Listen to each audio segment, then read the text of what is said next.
Here we are with Professor Timothy Imyokbadia, who is a physical planning and urban design specialist, and you teach for the Community and Regional Planning Program at the University of New Mexico. And we're very glad we can get a chance to talk with you, Professor. Thank you for asking me. So you teach some very important courses for us. You teach the Foundations of Physical Planning class. Right. Maybe you can tell us a little bit about that class. Yeah, the idea behind the Foundations of Physical Planning class is to give students a better understanding of how the built environment comes about, how it becomes manifest, what are the structural elements that result in built form, what role does certain infrastructure elements play, for instance, in deciding where people live and how they live. So the idea is to sort of make them understand the role, for instance, topography, climate, infrastructure, transportation, which is also part of infrastructure, the economic system, right? And other theoretical models, for instance, of city structure, how they've evolved over time based on human settlements. So that we understand why, for instance, development takes place in certain parts of the city and not others. You know, what are the reasons for the disparities, right, in growth in certain parts of the city, and why certain cities expand and others shrink. You know, so fundamentally, as planners, I think our students should be able to engage in this conversation, not necessarily, for instance, to understand how you design roads, right, but to understand why roads are, built in certain ways. And what are the various factors that go into why that road is built? Yeah, it's built, yeah, and what impact it has on development, particularly. You know, I think that is mostly what we're trying to teach them: what impact it has, determinative impact in the sense that how does it direct growth, how does it direct economic development, how does it impact urban form, how does it impact a whole bunch of other stuff that takes place in cities in terms of the social, the economic, the political. You know, so. That is the take, for that particular class, and it ties again into the other courses they take. So, in teaching some of that very important understanding that you convey in that class, what are some of the techniques that you use to help students to learn how to do these things? I know you give marvelous, very detailed, very informative lectures, but what are some of the exercises that you have them do? Yeah, a lot of the exercises we do essentially are trying to sort of ground them in some of the technical information that underpins the practice. So, for instance, we make them do run-off calculations so that they understand the impact of different types of development practices, like porous surfaces and paved surfaces, what impact it has on the stormwater design of the stormwater system in the city, for instance. We made them do site layout, which is what every planner who does site review has to know how to do. We do calculations on trip generation. For instance, if you have a new subdivision, for instance, what are the traffic impacts? So we have to do trip generation calculations to find out how many cars get put on the road. We actually do subdivision analysis as well, subdivision design, in the sense that at the end of the day, we have subdivision regulations. How do you apply it? How does it determine what the builder or the developer does? How do you improve on what essentially are minimum requirements? So we do that. We also do, calculations such as even the extent of water, for instance. Stormwater design. How far can you extend it? In what is the most efficient way for cities to implement infrastructural systems? So it's a mixture of design and technical calculations that is meant to give them the fundamental knowledge. So they're going to begin any one of those exercises or any one of those problems with a basic assessment of what is. So, right. So when you teach them how to assess a site, right, what are some of the things that they learn? Right. For instance, location, assets, topography, slope. Mm-hmm. You know what I mean? So, and function. What is it for? Because based on use, right, there are different standards that the local government or the municipality requires. What are those standards? You know, how do you apply them to that particular problem or that particular design? So, you know, you can't, how wide, for instance, does, you know, the driving aisle needs to be for a parking lot? What is the maximum slope you're allowed to have, you know? So again, it's knowing what the standards are. So we provide them with the standards, then we provide them with a design problem, right? Which they have to address if they're in planning practice or either as a regulator or as a designer, you know what I mean? So the idea essentially is to give them the full range of experience in terms of addressing problems in the built environment, either in the retrofitting or in fairly new developments as well.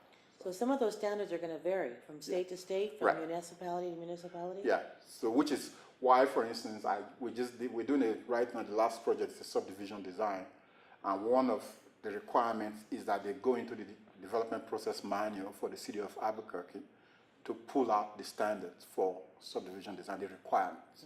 So they are not, we don't give them uniform design standards. We let them know that these things vary from city to city.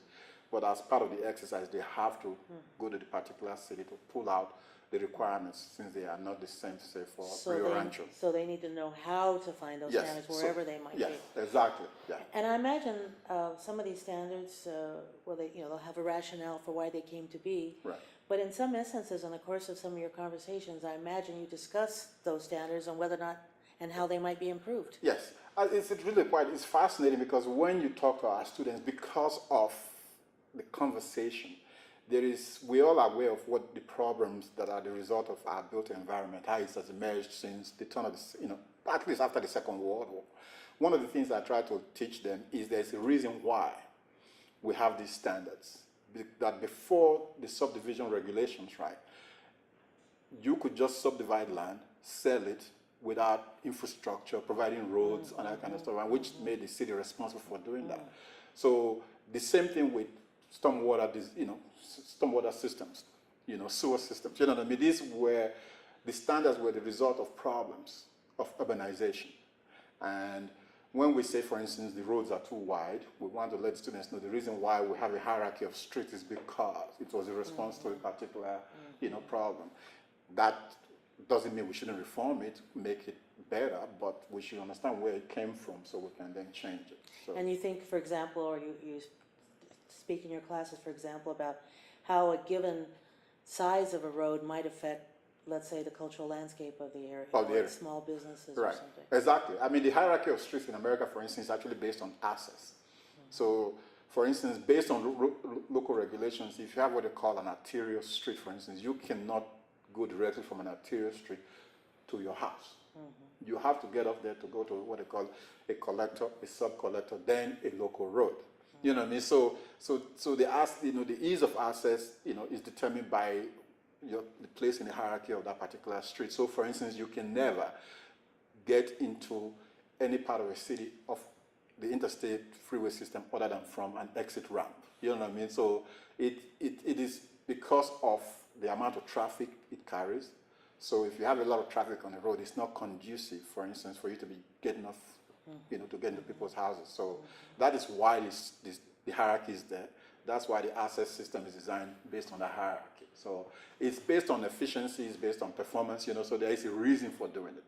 So even though sometimes we complain about how its impact, negative impact on built form or the built environment, there is a functional sort of reason why, this has emerged that way. So I think understanding that is important so that if we have to sort of make changes or redesign, then we know exactly why and what we're doing.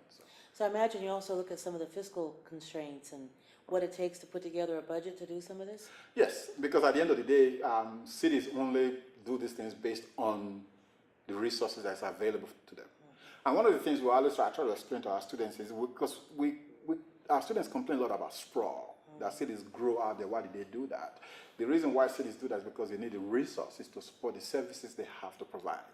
And the only way that cities they think they have to do this to keep expanding because that's how they get the resources. But at the end of the day, the capital improvements budget is based on the tax base of the city, and that is done every 2 years in some cities. And you cannot just decide that, okay, we want this street or we want a new stormwater system, you know what I mean, a new stormwater pipe or improvement.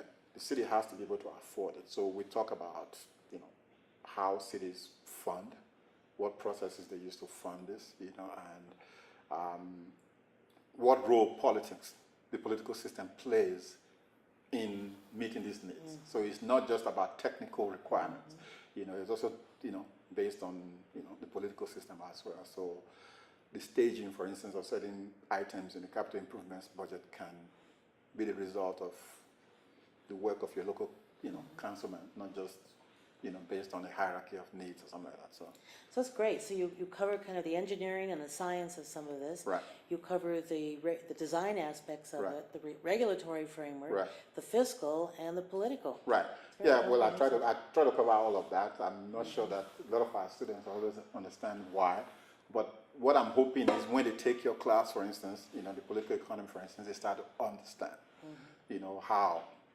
this whole planning is this sort of interrelated series of Well, I think it's one of the things that we do in our program. Right.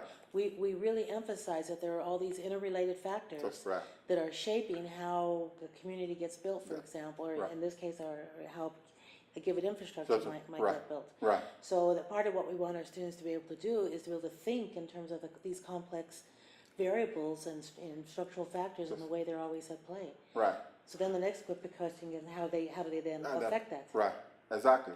And one of the things I do in this particular class is I bring people, practitioners from outside to talk to them. So we have planners from the Mid-Regional Council of Governments. We have an engineer from AMAFCA, the Abercrombie Flood Control, authority, and the people that actually do land regulation in the city to come and talk to the students to give them an idea of how practice is is done outside of the university. So I also have people come from engineering like HGR, Wilson and Company, come talk to them about road design, for instance. So, so they get a way to test how some of these ideas get put into practice. Yeah, because what actually happens is, for instance, when I had a gentleman from Wilson and Company talk about a project he was working on in Santa Fe, and the location, for instance, of an exit to this particular school, how far it had to be from an intersection, for instance, you know what I mean, access to the school.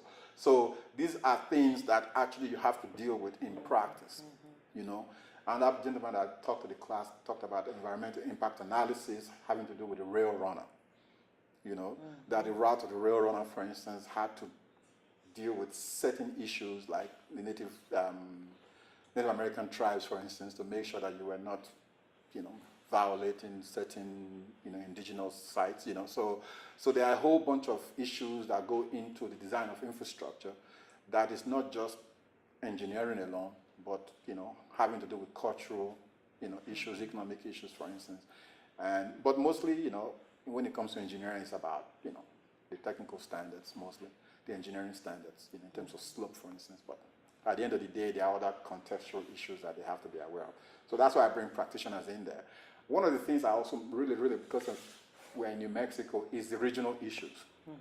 In the sense that it's not a zero-sum game. When you have development in Albuquerque, for instance, people moving to Rio Rancho, for instance, and to Sandoval County, for instance, what happens to rural areas in terms of their ability to meet their, their infrastructural needs, for instance. So when we're talking about transit, how do you make it work? You know what I mean? So, what are the parameters that make for an efficient transit system, and why don't we have it? Because our students always think, yeah, just put transit, you know what I mean? And it's okay, how do you calculate ridership? So one of our alums came in the other day and talked about how you actually calculate ridership to see whether, a particular route in the transit system is viable or not. So calculations and measurement are all very important parts. Yeah.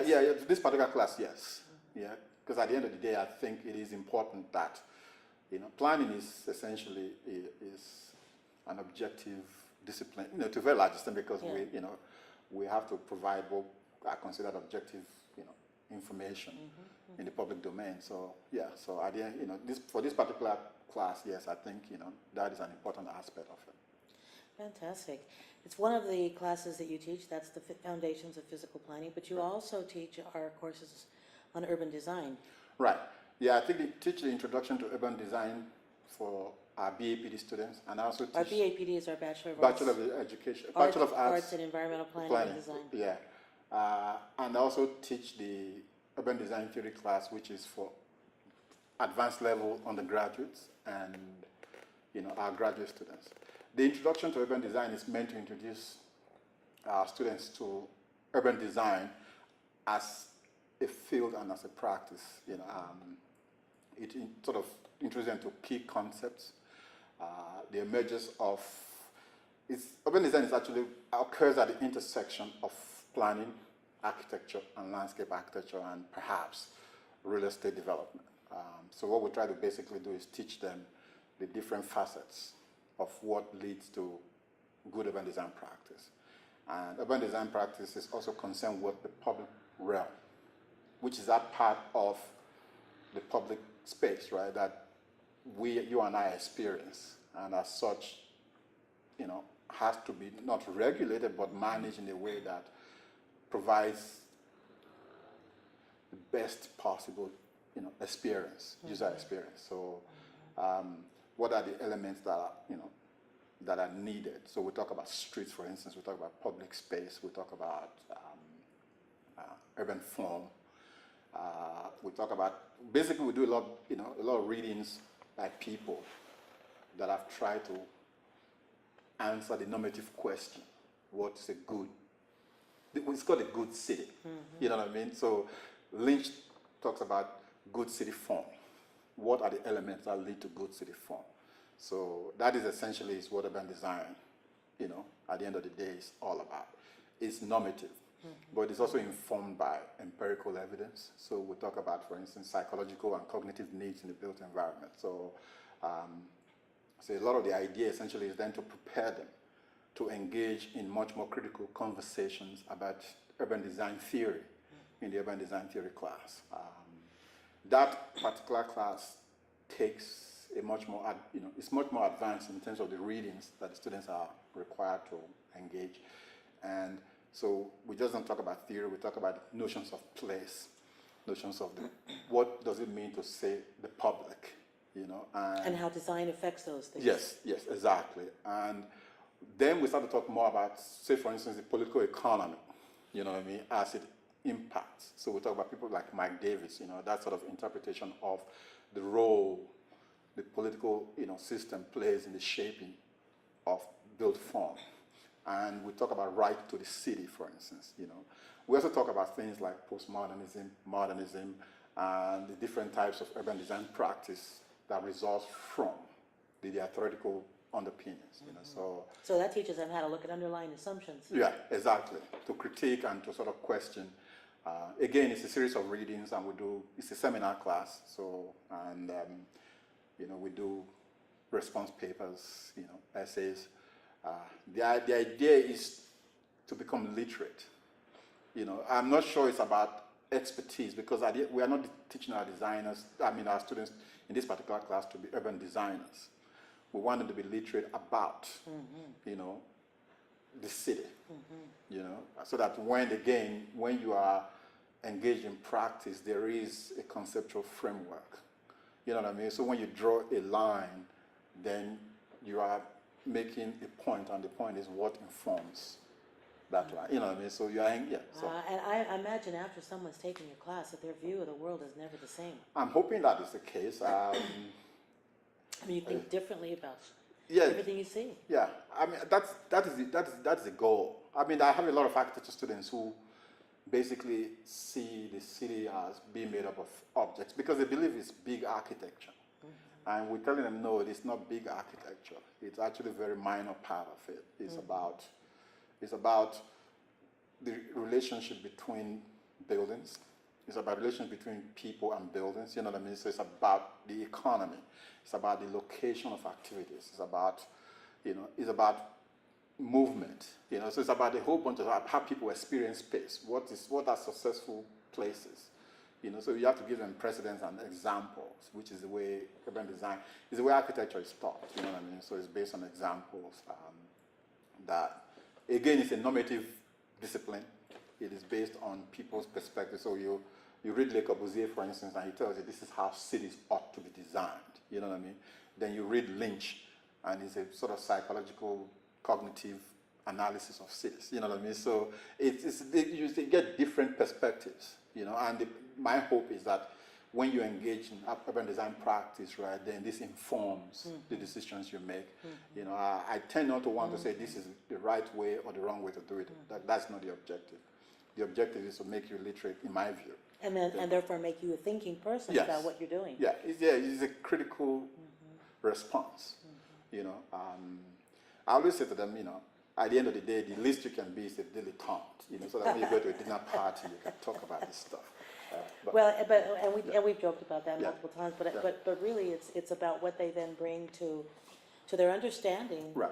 of, again, this sort of whole system, which Right. is something you emphasize in Right. all of your work, Right. but also how they then think about their own engagement and practice. Right. Yeah, that's at the end of the day is what it's. You know, I mean, my view is if you're designing, you need this. If you're regulating, you need this. it. You know what I mean? So, and if you're developing, you also need to understand this. And I think that is what results in the best urban design practice. Are people who are involved, who are informed about what makes for good cities. And if you're designing regulation, Yes. if you have an opportunity to change regulation, Right. how can some of this knowledge, this understanding, Right. even affect how you think differently about the regulations Yeah. themselves? Another thing I think that is really important is the political context in which urban design practice takes place. The American experience is totally different from European context, and it's totally different from the Asian Pacific region as well. So depending on the political system, the type of urban design practice that results is totally different. You know, and in the free market system, for instance, like we have in the United States, what kind of urban design practice is possible? What kind of urban design regulation is possible, as opposed to, say, China, for instance, which is a top-down urban design. I try to impact to my students that there is a reason why when you travel to the United States, you know, we all go to Europe and we're really impressed by these sort of monumental buildings. There's a reason why you don't have monumental buildings in the United States, because democracies don't build that way. You know what I mean? So, you know, if you look, America is a democratic society, you know what I mean. But within that, you start to see, for instance, why it was never possible, other than say in Washington, D.C., to you to have a sort of axial reshaping of the city of Paris under Louis, Baron Haussmann, I think it was Louis XIV. You know what I mean? So that is what the point I'm trying to make. You know, it's the same thing with China, the same thing with Russia, for instance, the Soviet Union, at least the Soviet Union. You look at the type of urban design projects that emerge from those systems, they are totally different from what you have in the United States. And understanding that difference, I think, is important. Well, it helps you to think about what else is possible. Yes, exactly. Because without that, you can start to say, okay, what role should the state here play a bigger role than they currently do? You know what I mean, given the outcome or what you hope will happen. So that is essentially, again, is some of the things we have to talk about in urban design theory class. Yeah. Well, one of the other really important classes that we offer, and this is a capstone class that all students must take before they get through our program, and that's our advanced studio in planning. And you and Professor Gonzalez teach that class together. Right. So tell us a little bit about what you try to do in that class. What are your goals in that class? Yeah, the goal of that class essentially is, I don't want to use, it's not exactly as planning practice. We use it to prepare our students for planning practice. It's not a mirror of it, but it's a simulation as closely as possible. And the projects are community-based projects, so they're actually real clients. So it's like if you have to do a sector plan, for instance, if you're a planner for the city of Albuquerque, to be something similar. What kind of process do you engage in? And because we have 3 concentrations in our program, the idea is to bring their skill sets together, right, to solve problems. The approach we take is you analyze existing conditions, you synthesize, then you develop solutions based on community goals and objectives. You are not working in a vacuum, in my view. Another thing is essentially, again, is learning to work in groups.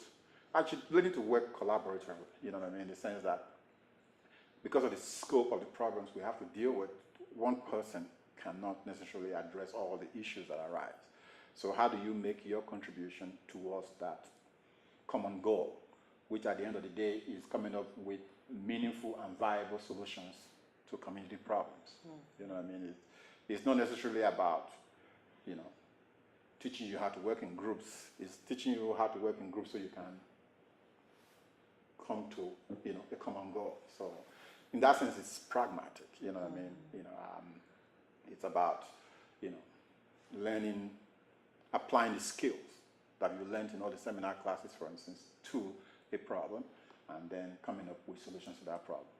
And you know, it's interesting. It's interesting. I mean, it's always difficult to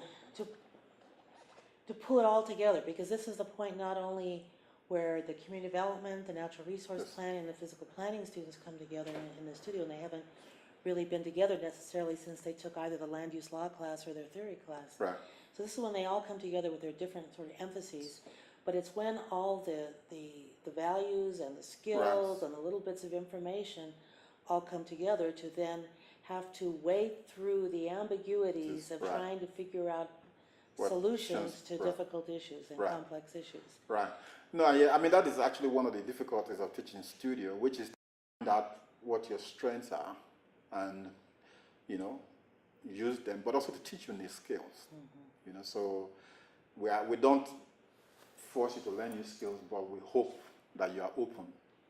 And I think the point you make about ambiguity is actually one of the critical issues in studio, which is the ability to deal with, you know, complexity and to deal with ambiguity, which is what planning is, in the sense that, you know, sometimes the problem is not quite that well defined, you know what I mean? So how do you deal with those ambiguities and, you know, learn how to navigate, you know, your way through what essentially can be some sort of contentious, you know.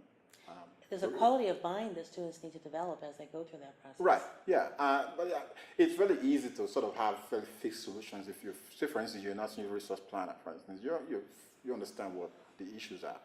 But, you know, when you are dealing with communities that have some other issues or other priorities, for instance. Or the limits of fiscal, regulatory, or right. political Yeah, kinds of things. exactly. So, you know, you might think this is the right solution, but that is not necessarily where the community thinks their priorities ought to be placed. So learning to sort of understand, you know, the limitations of planning as a practice as well is something I think the studio, you know, teaches our students.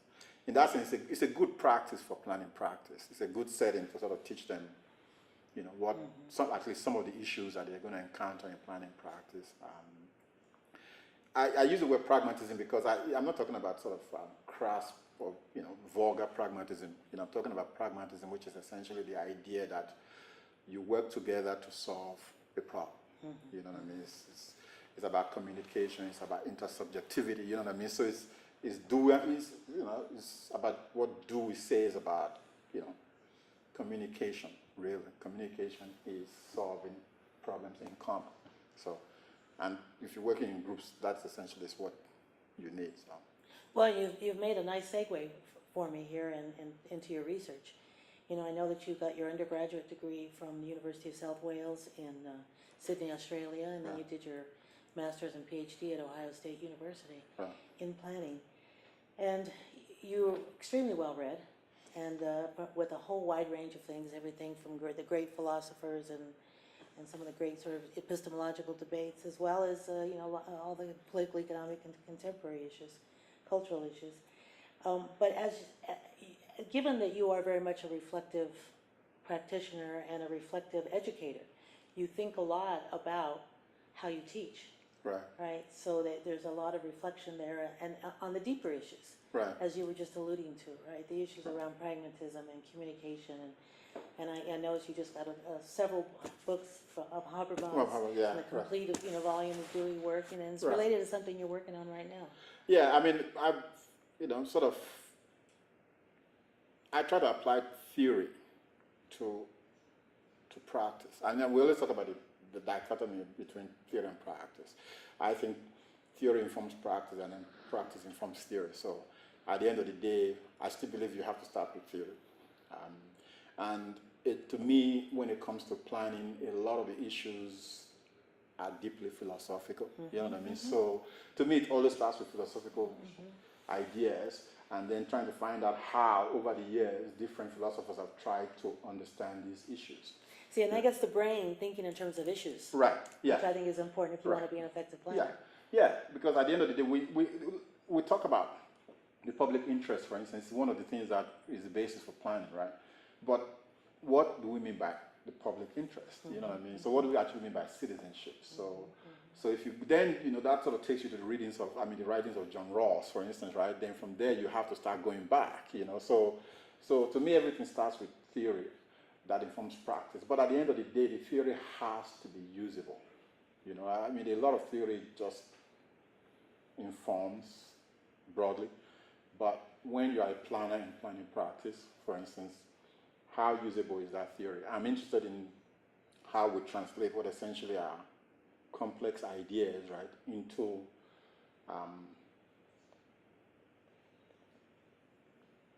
a framework that informs what planners do in planning practice. I think that is why, to a very large extent, planning does very well with economic and regional analysis, because it is, it's tangible. You know what I mean? You can plug it in and feed in, demographic information or economic data, and you come up with certain, do scenario planning. Come up with certain, different type of scenarios. But it's more complicated or more difficult anyway when you start to sort of deal with philosophical issues, even though they're actually the basis of planning as well. So my interest is that connection, is investigating what Dewey's writings, for instance, on pragmatism, how does that influence, planning practice? And how things can work. Yeah, and how we actually educate our students for planning practice. For instance, my interest in Dewey comes from my interest in the idea of pragmatism and idealism in planning education. Planning is a hopeful practice. Our students are very, very hopeful about planning, and they have this sort of idealism about the role planning plays in improving the human condition. But I'm also fairly aware that they have to operate within, a political system. So how do you navigate that tension? You know what I mean? So that's what I'm interested in. So that's where Dewey comes in. That's where John Rawls comes in. That's where Habermas comes in, because I'm trying to sort of excavate these ideas to come out with what I hope will help our students understand their role in the profession. And how you can then convey to them ways in which they can imagine themselves in these roles. Yes, in these roles, yeah. Well, it seems also that as part of these same conversations, you've been very interested in the role of discourse. Right. And so how does discourse and the shaping of discourse affect planning education or even planning practice? Yeah, my interest in discourse essentially comes in how we use narrative and, discourse analysis to sort of understand public policy. You know what I mean? It's like, how do you use it? It's about the structure of language. It's about how you deploy language, right, as a way to sort of influence, to give legitimacy, right, to public policy ideas. So how do you, for instance, get public policy to have sort of wide appeal, right? Why is there a difference in the way public policy used to be done to the way it is done now? You know what I mean? So and there is, in the literature, this idea of the way discourse, has played a role, language, going all the way, probably going back to people like Lacan and Derrida, and Foucault and all these people, the post-structuralists, you know what I mean? So they were starting to sort of just say, policy analysis is not necessarily an objective process, you know what I mean? It's about power relationships, it's about interest group, politics. So how do you influence that process to the benefit of one group as opposed to another? And how does discourse help to shape that? So that's my interest in, public policy as it affects the built environment. So for instance, how did new urbanism become the new way that we are supposed to design the built environment? And you just presented on that at the Urban Affairs Association. Right, yeah. So what kind of discourse allowed, these architect in Florida to engage in this sort of national discussion where his idea of the built environment is now supposed to be the way we build, or reshape the built environment. So I'm interested in an analysis to see how he framed the debate, and how he was able to make it legitimate, so that public officials are now writing new urbanist codes as the new codes for development. So Without necessarily knowing whether or not it really works. works or not, yes. Yeah. It's the same thing when we're talking about causation in causal language in planning. We make a lot of causal claims in planning, particularly in the built environment. Okay, this worked in Pittsburgh, therefore it will work here, without talking about the bridge. And the conditions under which it worked there. Yeah, right. And, but that again, that is because of the nature of the discourse. It's the nature of the I don't know. I mean, it's the nature of the way we talk about how we create a good city. So the construction of the discourse Right. is affecting the policy The decisions, policy consists, yeah. but not necessarily in the way that we want them to. Right, And exactly. not even necessarily the way that the discourse claims it is. Yes, exactly. So and, it's- and it's particularly difficult because you can't test this stuff. So it's not possible to do a pre-test, post-test analysis, for instance, of a new urbanist community. You know what I mean? Because they are never the same. So to a very large extent, so the claims, are not testable per se. So then how do we then sort of deconstruct, a lot of this stuff? And I would submit essentially they are not necessarily aimed at, students, for instance. They're aimed at a community of practice. And they're trying to influence a community of practice, and in the process, they become easy solutions for our, public officials. And they become the means by which you justify certain decisions, Right. perhaps that you were going to make anyway. Right. Or perhaps a decision because you're looking for some possibilities and someone Or presents perhaps an it's idea something to you. that is part with the program. Usually, it comes with the program. Usually, that says if you do A, B, C, D, you know what I mean. This is going to be the outcome. You're going to end up with 10,000 jobs, that kind of stuff. Without, yes, it might have worked in a different place. Well, but what are the conditions under which it worked there? There is a process. I read a paper about. It's actually from economics and international development, where they had a program that worked in India, right? Sort of supplemental meals to children. Worked in India, and they tried to replicate it in Bangladesh, and it did not work in Bangladesh. I mean, but these two countries used to be part of British India. But the reason was because in Bangladesh, the grandmothers actually had more say in the purchase of food than the mothers did, as opposed to, say, India, for instance. So when they tried to implement it in Bangladesh, it did not work because the cultural conditions were totally different. So cultural matters, context Because matters, and all these other structural variables. Yeah, variables that you cannot. So it's called, there's this sort of field of variables that you are not, that make up the condition that you cannot necessarily totally investigate. So when you make causal claims, for instance, what type of analysis are you able to sort of do, to sort of say, okay, these are the key variables. But what are key variables in one condition might be totally different from in a different condition, different context. So I think that is what is of interest to me. And it comes essentially from planning history. Particularly when it comes to urban design. We're always looking for ways to revitalize neighborhoods. We come up with plans, and to a very large extent, most of them don't work. I'm interested in why. The reason why we implement it is because it worked somewhere, right? And we think if it worked there, so it must work here. So this works in Santa Fe. Let's apply it in Albuquerque. But we do, but it doesn't work. Nobody ever goes back to say, okay, Why did it work there? why did it work there? Why didn't it work here? What are the conditions? And then you do the analysis and the comparison then, so that you can start to say lessons learned from that process. So that's what's of interest to me. To me, again, is providing planners, at least in the context of a planning school, students with the right skills and techniques to understand that the issues are not quite as simple as, canned solutions, So it gets to both the complexity of these issues, but at the same time, it's an argument against the universality, right? You know, Right. you mentioned postmodernism Right. earlier, right? And then focuses on maybe on the specific aspects of things. Right. But at the same time, you know, sort of the complete giving up of any Right. kind of universal laws or so on, you know, maybe is going the other extreme. Oh, yes. We've had conversations about the role of rationality in planning. Yes, but at the end of the day, you know, I mean, but we always think that, you know, postmodernism and, you know, and the communicative, what they call the communicative turn in planning, right? It's a reaction against rationalism. It is not, you know, I mean, Habermas is trying to reform rationality, you know what I mean? He's not against rationality. At the end of the day, nobody wants planning that is irrational. You know what I mean? It doesn't make any sense.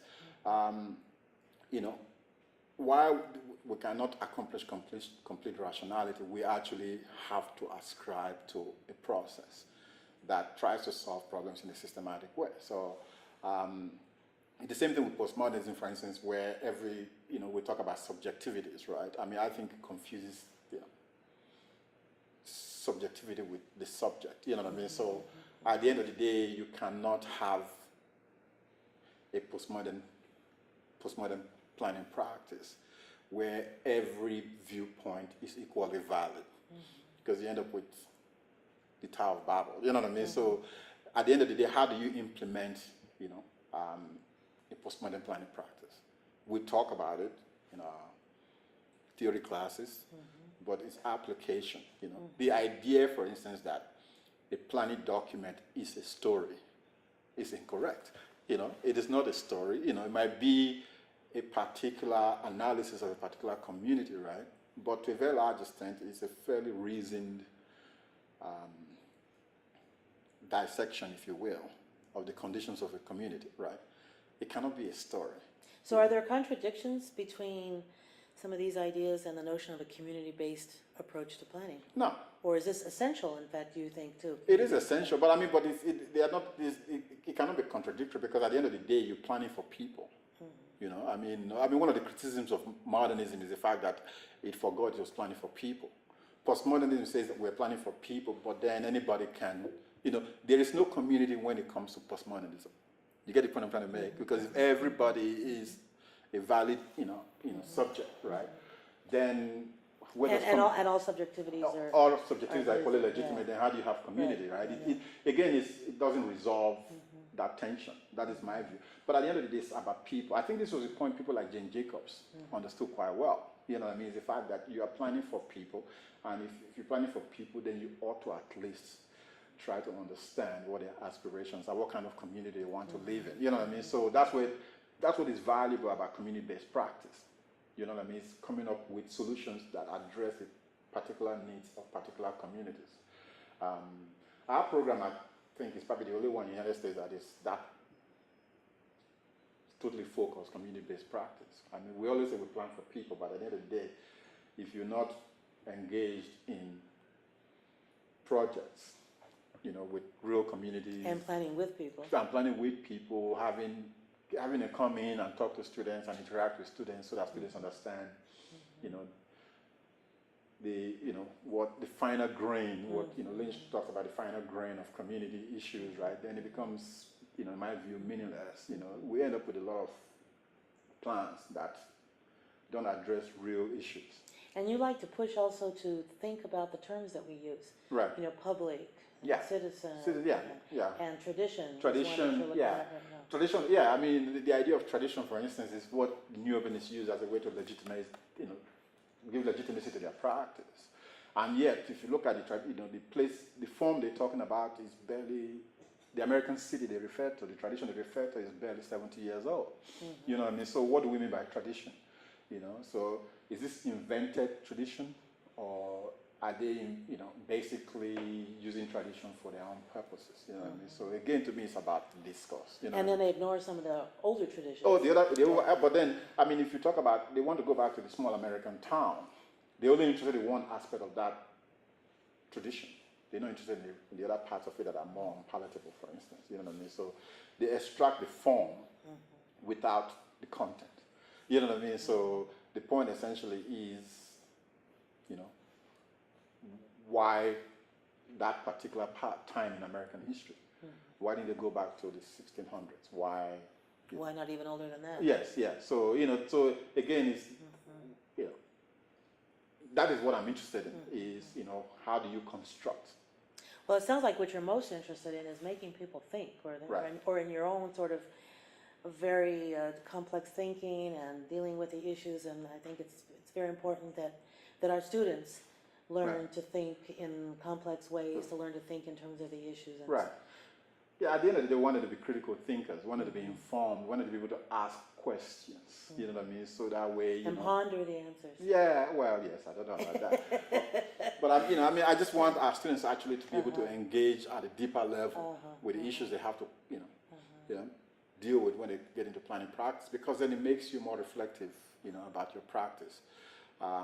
Makes you question your assumptions, you know what I mean, so that you're not, I want it to be true believers, but also want to be true believers who, who are open to new ideas. At the end of the day, that I think is what makes them more effective planners as well. So Fantastic. So if they come to the University of New Mexico and study in the Community Regional Planning Program with Professor Timmy Mukpadia, they'll get a chance to do that. Thank you again. Thanks, Tim. thanks, Teresa.